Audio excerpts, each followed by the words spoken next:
Assalamualaikum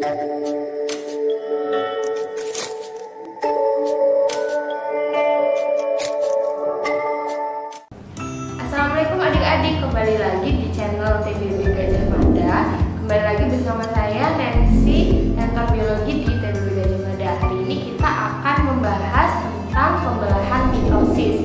Sebelumnya, kamu udah tahu belum apa itu artinya pembelahan mitosis?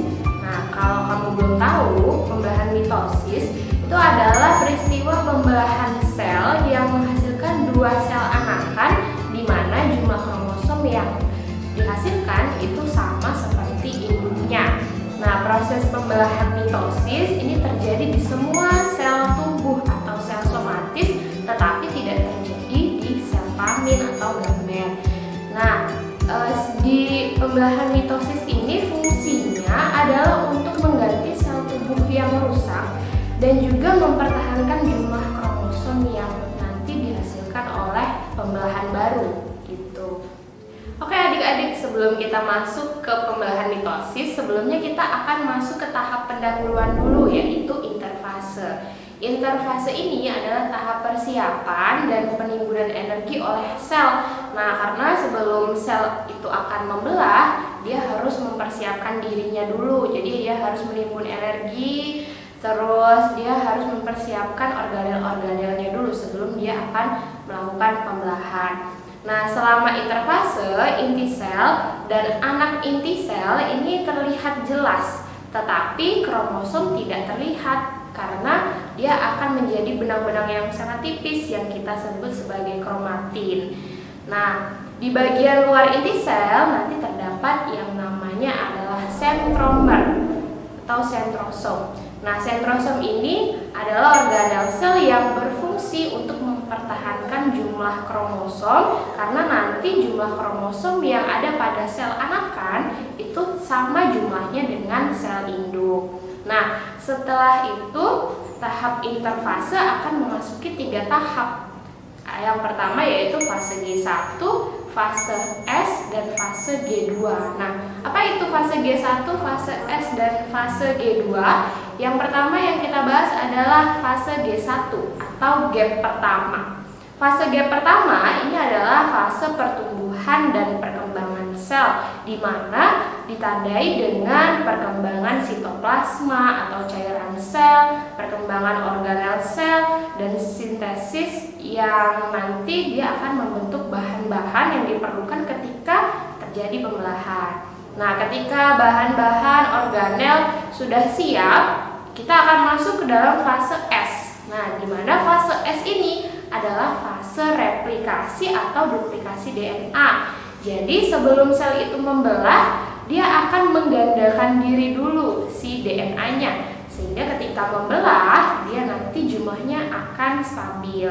Lalu setelah DNA-nya bereplikasi, masuk lagi ke fase G2 atau gap 2. Fase gap 2 ini adalah fase terakhir di mana si replikasi DNA-nya sudah selesai. Nah, terjadi peningkatan sintesis protein sebagai tahap akhir persiapan sel untuk melakukan pembelahan. Ketika semua persiapan sudah selesai, sudah melalui proses G1, fase S, dan fase G2, maka kita akan masuk ke proses sebenarnya, yaitu tahap pembelahan. Oke adik-adik, kita akan masuk ke tahap pembelahan sebenarnya dari pembelahan mitosis. Jadi pembelahan mitosis itu ada 4 pembelahan, ada profase, metafase, anafase, dan telofase. Kita bisa singkat jadi promer. Nah, tahap pertama adalah tahap profase. Profase ini adalah awal proses dari pembelahan mitosis, di mana sentrosom akan mengalami replikasi. Karena sel akan membelah menjadi 2, maka sentrosom juga akan melakukan replikasi sebanyak 2 sentrosom. Nah, kemudian setiap sentrosom akan bergerak ke kutub-kutub inti sel yang letaknya berlawanan, yaitu ada di kutub selatan dan juga ada di utara. Nah, di saat yang bersamaan mikrotubulus mulai terlihat di antara dua sentrosom. Mikrotubulus ini nanti akan berubah menjadi benang-benang spindle yang menarik kromosom ke kutub utara dan kutub selatan. Di tahap profase, benang-benang kromatin mulai mengalami penebalan yang kemudian membentuk kromosom. Nah, kromosom ini terdiri dari dua kromatid identik yang terikat pada sentromer atau kepala kromosom. Setiap sentromer ini punya dua kinetokor yang merupakan formasi protein dan menjadi tempat melekatnya benang-benang spindle nantinya. Nah, di akhir tahap profase, nukleus dan membran inti sel akan menghilang. Selain itu, sentrosom telah sampai di kutubnya masing-masing. Nah, benang-benang spindle juga akan membentang dari kutub utara menuju ke kutub selatan. Benang-benang spindle ini nanti yang akan menarik kromosom menuju ke tengah atau ke bidang ekuator. Nah, yang kedua, kita masuk ke dalam tahap metafase.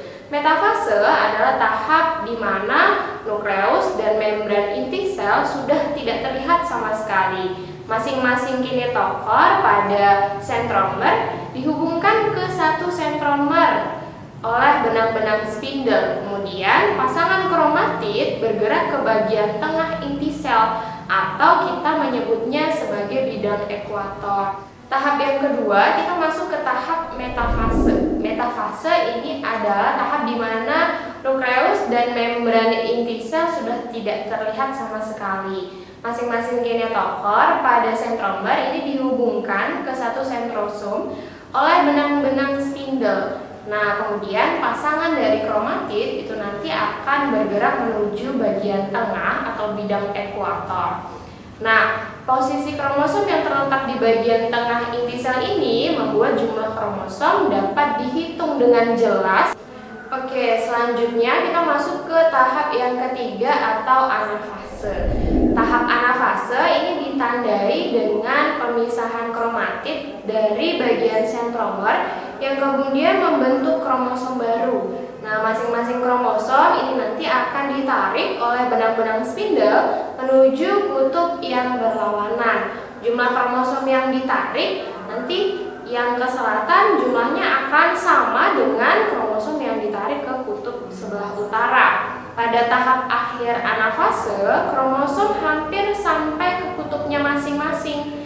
Selain itu, sitokinesis juga sudah mulai terjadi. Apa itu sitokinesis? Sitokinesis ini adalah fase pembelahan atau pemisahan sitoplasma, organel, dan membran seluler. Pembelahan ini dimulai dari pinggir sel atau dari membran sel menuju ke bagian tengah sel, sehingga akan menghasilkan dua sel yang disebut sebagai sel anak. Oke, sekarang kita masuk ke tahap yang terakhir atau tahap keempat yang kita sebut sebagai tahap telofase. Nah, tahap telofase ini adalah tahap di mana kromosom sudah sampai di kutubnya masing-masing. Jadi sudah sampai di kutub sebelah utara dan juga sudah sampai di kutub sebelah selatan. Nah, benang-benang spindle ini juga mulai menghilang dan membran inti sel juga mulai terbentuk. Jadi yang tadinya inti sel itu hilang, di tahap telofase ini dia muncul kembali.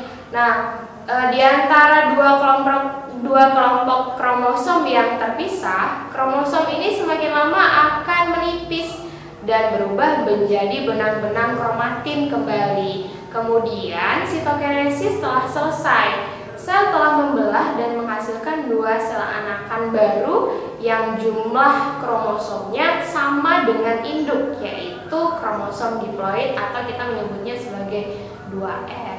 Nah, begitu adik-adik proses pembelahan mitosis. Nah, begitu adik-adik bagaimana proses pembelahan mitosis. Nah, sampai di sini dulu ya pembahasan kita hari ini. Sampai ketemu lagi di pembahasan berikutnya. Jangan lupa untuk like, komen, dan subscribe channel ini. Wassalamualaikum warahmatullahi wabarakatuh.